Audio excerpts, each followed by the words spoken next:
Hello guys, good morning. आज की कक्षा में आप सबका स्वागत है। आज हम पढ़ेंगे प्राकृत संख्या अर्थात प्राकृत संख्या क्या है। तो प्राकृत संख्या पढ़ने से पहले हम कुछ क्रियाकलाप कर लेते हैं। जैसे यहाँ पर हमने कुछ क्रियाकलाप लिख के रखे हैं। पहला है सुधा द्वारा क्रियाकलाप। सुधा के जो माँ बाप है वो बीड़ी पत्तों का संग्रह करते हैं, फिर 50-50 के बंडल बनाते हैं। तो उनके माँ बाप जो है, उनके गार्जियन जो है, वो सुधा को कहते हैं कि बेटा आप इन बंडलों को गिनती करके रखिए। तो सुधा जो है वो गिनती करना शुरू करती है। तो 1 2 3 4 5 6 इस प्रकार से उन्होंने गिनती करती है। पता चलता है कि वे 100 बंडल बने हैं। इसी तरह दूसरा क्रियाकलाप है हमारे सुरेश द्वारा प्रतिदिन डेयरी के जानवरों की दूध की।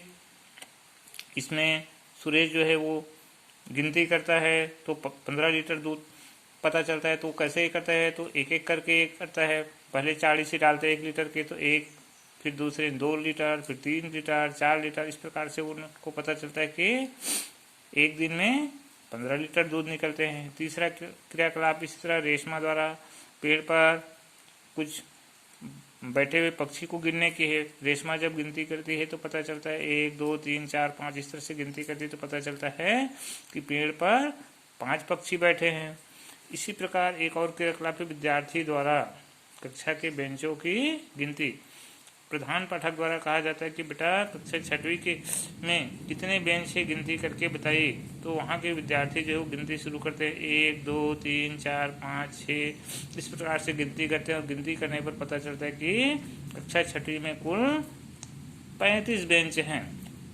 तो इस प्रकार ये जो 4 क्रियाकलाप है, इससे हम ये निष्कर्ष निकालते हैं कि ये जो गिनती करने की जो संख्या है उसे ही हम प्राकृत संख्या कहते हैं। तो प्राकृत संख्या का मतलब होता है गिनती करने की संख्या। इसको हम अंग्रेजी में नेचुरल नंबर कहते हैं भाई। NATURAL natural number. और चूंकि नेचुरल का पहला अक्षर n है, अंग्रेजी में n है, अतः हम प्राकृत संख्या जो है उसको हम अंग्रेजी के बड़े अक्षर n से दर्शाते हैं। इस प्रकार से n बराबर होता है 1 2 3 4 5 6 अनंत। प्राकृत संख्याओं की संख्या अनंत होती है। 1 से शुरू होती है। सबसे छोटी प्राकृत संख्या 1 होती है। 1 के बाद आता है 2, उसके बाद 3, फिर उसके बाद 4, इस तरह से आते हैं। लेकिन इनकी संख्या अनंत है, अनगिनत है। आप गिनते नहीं कर सकते, जितने चाहे उतने प्राकृत संख्या लिख सकते हैं। तो ये है हमारी प्राकृत संख्या अर्थात गिनती करने की संख्या। अब चलिए इसी में हम कुछ और क्रियाकलाप करते हैं। 4 क्रियाकलाप तो हमने देख लिए। अब एक और क्रियाकलाप देखते हैं इसमें कि ये जो अभी हमने बताया कि प्राकृत संख्या जो 1 से शुरू होती है, 1 2 3 4 5 इस प्रकार से होती है।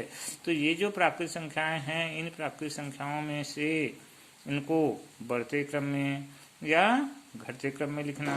तो उसके लिए यहाँ पर क्रियाकलाप में मैंने 2 क्रियाकलाप लिए हैं। इसमें पहला क्रियाकलाप में संख्याएं हैं मेरा 15 12 27 9 13 31। अब इनको बढ़ते क्रम में लिखना है। तो बढ़ते क्रम में लिखेंगे तो किसको सबसे पहले लिखेंगे, ये बात आती है। तो सबसे पहले लिखते हैं ये इतनी सारी जो संख्या दी गई है 15 से लेकर के 31 है, इनको जब हम बढ़ते क्रम में लिखेंगे तो सबसे पहले हम सबसे छोटी संख्या को पहले लिखते हैं। तो सबसे छोटी संख्या कौन सी है हम पहचानते हैं। देखो 15 है, हमारे पास संख्या है 15 12 27 9 13 और 31। तो ये जो संख्या है 3 3 6 तो संख्या, इसमें सबसे छोटी संख्या है हमारा 9।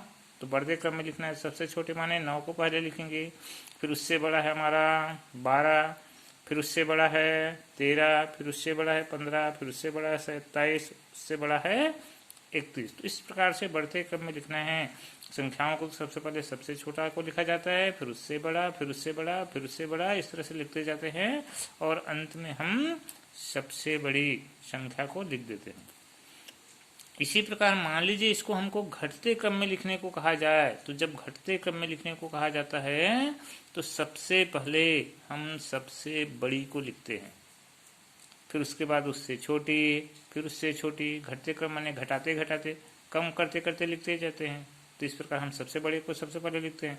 जैसे ये जो संख्याएं दिए हैं 15 से 31 के तक, इसमें सबसे बड़ी हमारी संख्या है 31।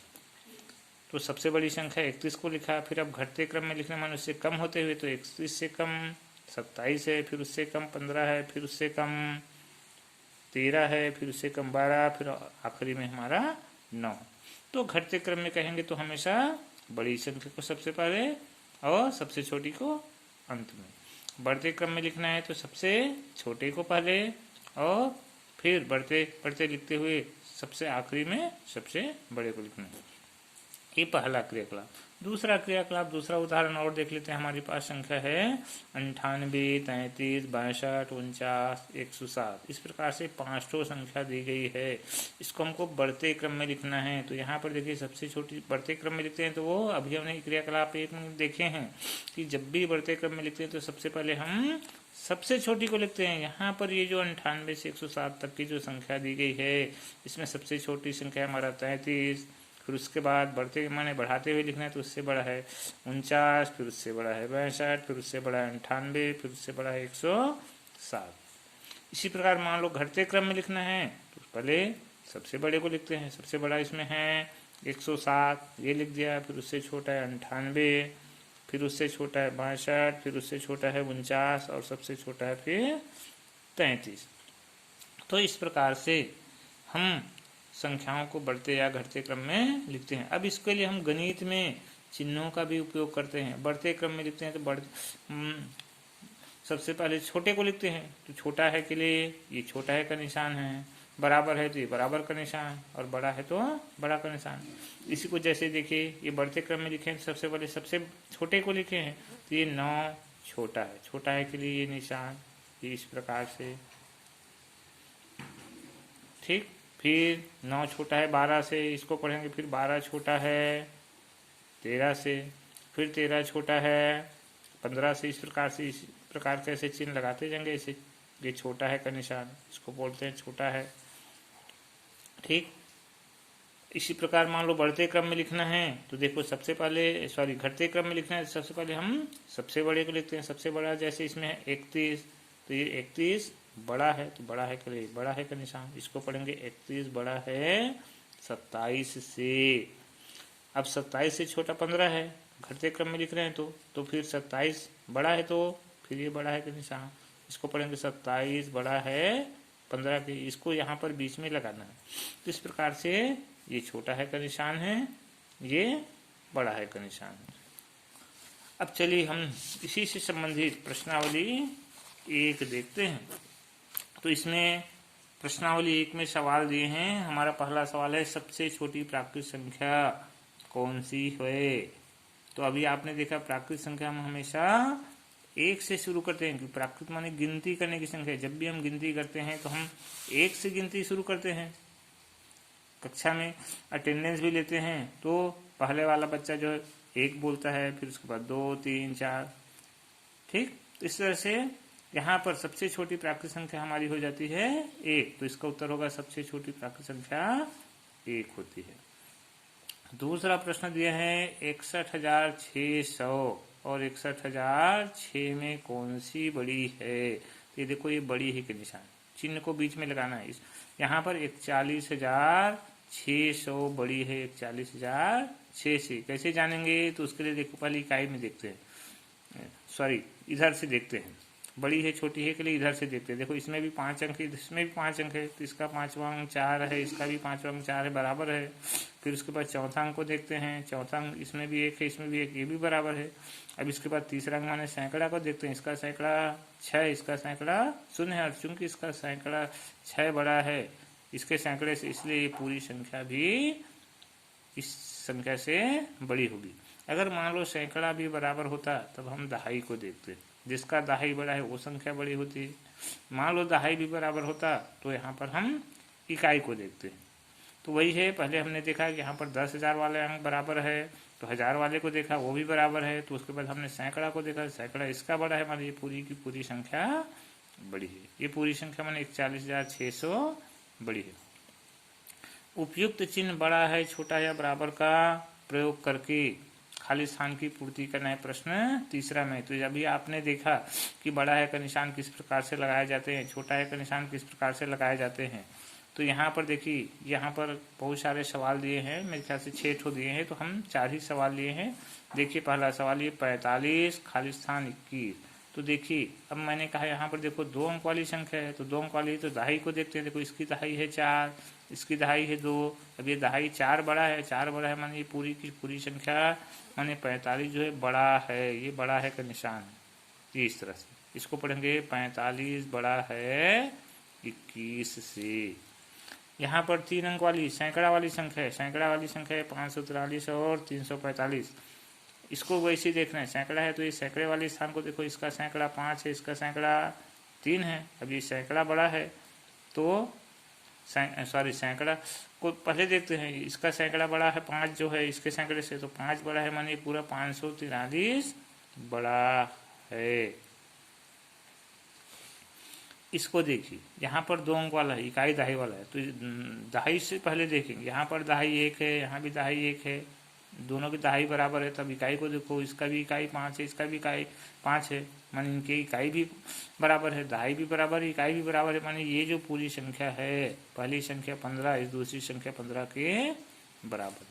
चौथा में देखिए ये है 5304 और 5340। इसमें देखिए भाई, ये देखो ये 1000 वाला है, 5000 का, इसका 1000 में 5 है, इसके 1000 में 5 है, दोनों के 1000 बराबर है। तो सैकड़ा को देखो, इसके सैकड़ा में 3 है, इसके सैकड़ा में भी 3 है, सैकड़ा भी बराबर है। अब दहाई को देखो, इसका दहाई 0 है, इसका दहाई 4 है, तो देखो इसका दहाई 4 बड़ा है, ये 0 छोटा है, 0 छोटा है माने ये पूरी की पूरी संख्या 5304 जो है छोटा है। तो छोटा है के लिए इस प्रकार से निशान, जो तीर का निशान जो है वो छोटी संख्या की ओर रहती है। यहाँ पर 5304 छोटा है तो तीर का निशान इधर 5304 की ओर है। ये ऊपर वाले दूसरे नंबर सवाल में देखो, यहाँ पर 345 छोटा था तो तीर का निशान 345 की ओर है। तो ये पहचानने का तरीका है, आप आसानी से पहचान सकते हो। इसी में प्रश्न चौथा, 1 से 100 के बीच, 1 से 100 के बीच की संख्याएं लिखने के लिए कितने बार 9 का प्रयोग करना पड़ता है। हाँ भाई, 1 से 100 तक की जब हम गिनती लिखते हैं उसमें कितने बार 9 आता है, तो चलिए इसको हम क्रियाकलाप के माध्यम से देखते हैं। जैसे मैंने लिखा 1 से 10 तक की गिनती लिखा, 1 2 3 4 5 6 इस तरह से 10 तक, फिर 11 से 20 तक लिखा, फिर आगे 21 से 30, फिर 31 से 40, 41 से 50, 51 से 60, इस तरह से लिखते गया और मैंने लास्ट में 91 से लेके 100 तक लिख दिया। तो हम देखते हैं कि 1 से 10 तक में 9 ये एक बार आया है तो एक बार लिख दिया, 11 से 20 बार में फिर एक बार आया है 19 में तो एक बार लिखा। इसी प्रकार 21 से 30 में एक बार आएगा 29 में तो 29 में 9 है एक बार तो एक बार लिख दिया। 31 से 40 में एक बार, ये 39 में आएगा तो एक बार। 41 से 50 में ऐसे एक बार, ये 49 में आएगा तो एक बार लिख दिया। 51 से 60 में ये 59 में आएगा एक बार तो एक बार ये लिख दिया। इसी प्रकार आपका 69 में आएगा एक बार, 79 में आएगा, 89 में आएगा। अब 89 और 90 में आएगा, सॉरी इस लाइन में आपके 2 बार 9 आते हैं, 89 में भी 9 है और 90 में भी, माने 2 बार। उसके बाद 91 से 100 के बीच जो संख्या लिखते हैं उसमें देखिए 10 बार 9 आते हैं। 91 में एक बार, 92 में, 93 में, 94, 95 में, 96 में, 97 में, 98 में, सब में एक एक बार आया। और 99 में देखो 2 बार 9 आया। ये कितने बार हो गए देखो, 91 100 के बीच 1 2 3 4 5 6 7 8 और ये 2 10, तो ये 10 बार। इस प्रकार 1 से 100 तक की गिनती में कितने बार 9 आए हैं देखिए, पहले में एक बार, 2, फिर एक बार, एक बार, एक बार, एक बार, इस तरह से अब इनको सबको जोड़ देते हैं तो 1 और 1 2 3 4 5 6 7 8 8 और 2 10, 10 दूनी 20। इस प्रकार से 1 से 100 तक की गिनती में 20 बार 9 आते हैं। प्रश्न 5वां है, 4 अंकों की सबसे बड़ी प्राकृत संख्या तथा 3 अंकों की सबसे छोटी प्राकृत संख्या के बीच का अंतर लिखिए कहा है। तो चलिए 4 अंकों की सबसे बड़ी प्राकृत संख्या, देखो यहाँ पर सबसे बड़ी संख्या का प्राकृत, सबसे बड़ी कहेगा तो हमको 9 करके लिखना है। 4 अंकों की कहा है तो 4 ठो 9, 3 अंकों कहेगा तो 3 ठो 9, 2 अंकों की कहेंगे तो 2 ठो 9। सबसे बड़ी कहेगा तो हमको 9 करके लिखना है, जितने अंक की कहेगा उतने ठो 9। तो यहाँ पर 4 अंकों की कहा है 4 ठो 9 लिख दिया, माने 9999। फिर कहते हैं 3 अंकों की सबसे छोटी का है, अब बड़ी कहता है तो 9 करके लिखते हैं, छोटी है तब कैसे करेंगे, छोटी तब इधर इकाई की ओर शून्य करके लिखते हैं। 3 अंक की है तो 2 ठो शून्य, जितने अंक की कहेगा, ये देखो इसमें 3 अंक का है तो यहाँ पर 2 ठो शून्य, जितने अंक की कहेगा उससे एक कम शून्य लिखना है। 3 अंक की का है तो 2 ठो शून्य, 2 अंक की कहेगा तो 1 ठो शून्य, 1 अंक की कहेगा तो केवल शून्य। तो 3 अंक की कहा है तो 2 ठो शून्य लिखेंगे और उसके पहले 1 लगा देंगे। जितने अंक की कहेगा उससे एक कम शून्य की संख्या होगी और उसके पहले आपको 1 लगाना है।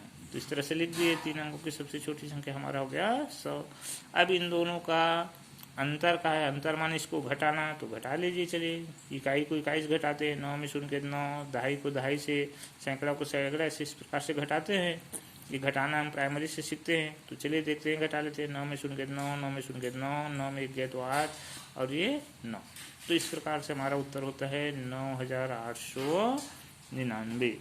आशा करता हूँ आज की वीडियो आप सबको पसंद आया होगा। आप इन वीडियो को अन्य बच्चों को निश्चित ही शेयर करिए, ताकि जो बच्चे जो है उन पढ़ाई का लाभ अभी स्कूलों में नहीं मिल पा रहा है, वो घर में खाली समय में जब भी सुबह शाम दोपहर उनके माँ बाप का मोबाइल प्राप्त हो, इस यूट्यूब वीडियो को देख करके अपनी पढ़ाई को अनवरत जारी रख सके।